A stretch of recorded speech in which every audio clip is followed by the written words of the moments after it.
Alors là, on est maintenant en Patagonie, les amis. C'est-à-dire qu'on est là tout dans le bas. C'est la terre qu'on appelle la terre de feu.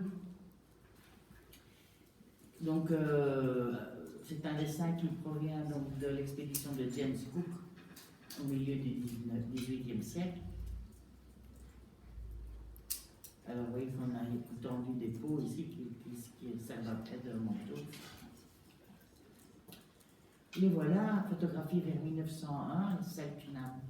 Il porte les arcs avec lesquels il chasse le guanaco. Il leur fournira la fourrure dont sont faits leur couvre-chef et leur manteau. On était très étonnés au 19e siècle quand on les a découverts parce qu'il est venu. Bon, ils ont leur cap et tout ça, évidemment, mais la plupart du temps, ils ne sont pas toujours emballés. Là, les manteaux de guanaco.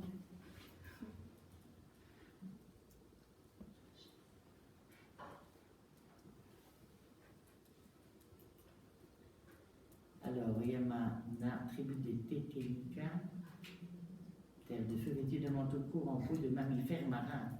Là, on est près des côtes, hein. En peau de mammifères marins, ça veut dire en peau de baleine. Ici, photographie au début du XXe, vêtue de tiango en guanaco, les motifs géométriques sont peints sur le cuir.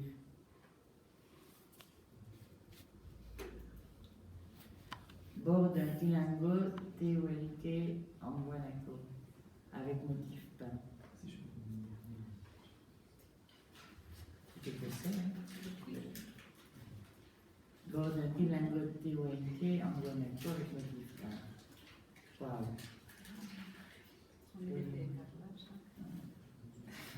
Partie d'un tilango tehuelque en guanaco avec motif peint. En rouge et bleu. Wow. Motif peint, les marques bétail de différents ranchs au sud de Santa Cruz au Chili. Ce sont les marques de bétail. Avec ces marques de bétail, il y a des trucs vraiment intéressants qui peuvent remonter parfois à des âges immémoriaux qu'on retrouve dans les grottes et qu'on retrouve dans des familles d'éleveurs.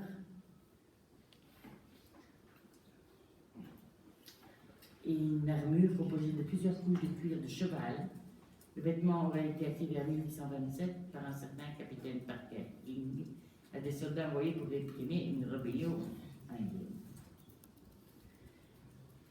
Voici un chef de la tribu avec son armure de cuir. On les appelle les Araucans. Et je ne sais pas si c'est là ou je ne sais plus où c'est, mais vous savez, le théâtre,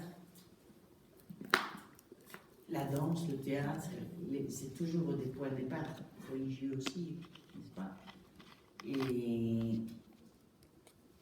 on a vu comment du cannibalisme on était passé à la symbolisation de la chose.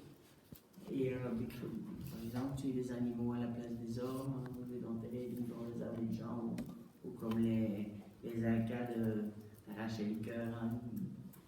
C'est une série d'élus. Et là, dans leur société, ils ont comme ça des séances d'espèces de théâtre où jusqu'à ce que mort s'en suive, font la représentation du mythe d'origine, des choses comme ça.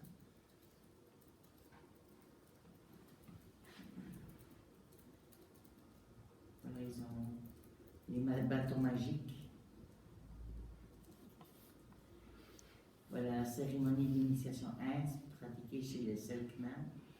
Chemin présente l'initié est considéré comme un nouveau-né, un public féminin supposé crédule.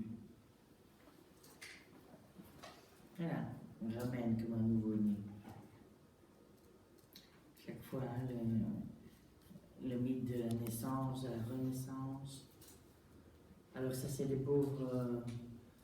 c'est une mission salésienne de San Rafael, Isla d'Alston, où furent rassemblées plusieurs tribus de Patagonie à la fin du XIXe siècle, afin de les adapter aux coutumes de la culture occidentale. On a les roues, on va leur apprendre à coudre, quoi. Avec les masseurs.